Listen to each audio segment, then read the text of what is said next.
We're here with Sky Sports commentator Jim Watt. You've been covering boxing for a long time. What is this compared to some of the other big fights you've covered?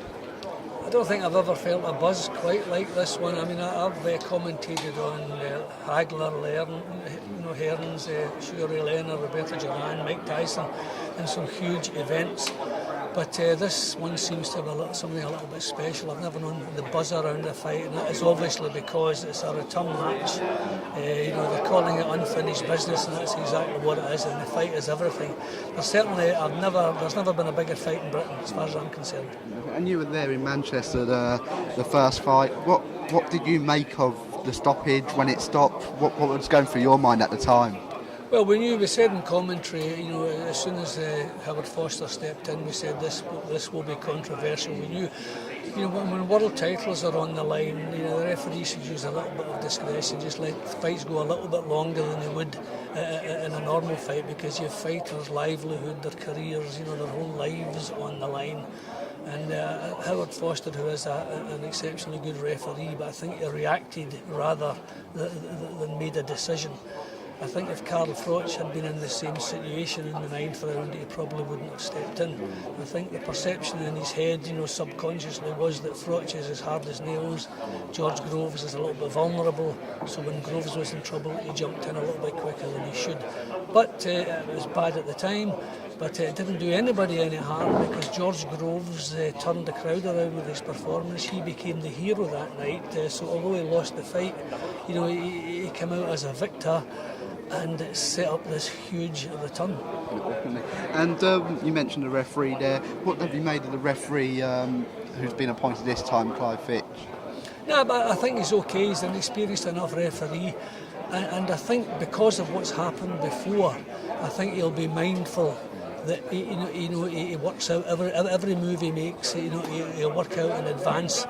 He'll get on top of the fight. He knows it's a needle match. He knows that both boxers have made it pretty clear that they don't like each other. Karl will probably look to adopt roughing up tactics at some point in the fight, maybe straight away, as he did last time, pushing in the forearm, and a bit of elbow work and stuff like that. So we need a strong referee. And one who won't panic whatever happens, and I think we've got that. I'm quite happy with the choice of referee.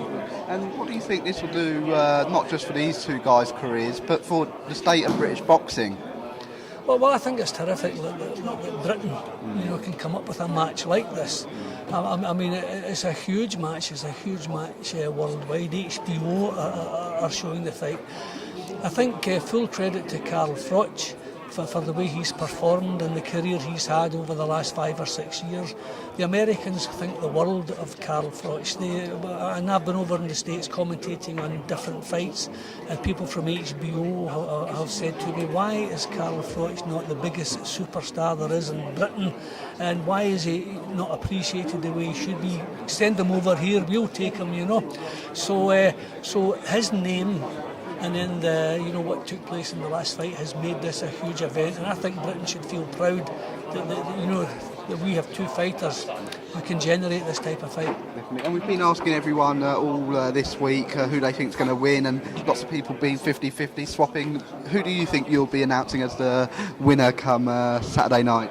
It's a tough one. You can make such a strong case for both men. I mean, Karl Froch is almost 37. He's fought at the top level for the last 5 or 6 years. A lot of tough fights. He hasn't had too many punishing fights, but he's had a lot of tough fights, spent a lot of time in the gymnasium. There's going to come a time when he just simply can't do it anymore. And Groves is younger, fresher, naturally bigger, and probably punches a bit harder. So there's a strong case for Groves catching them at the right time. But I think Froch is in a situation here he can't afford it to lose. And he has a natural toughness that Groves can't match. And I think eventually Froch will find a way through his experience to make that toughness and strength count.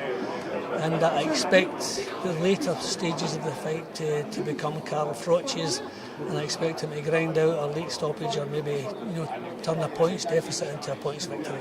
Oh, that's great. Thank you so much, Jim.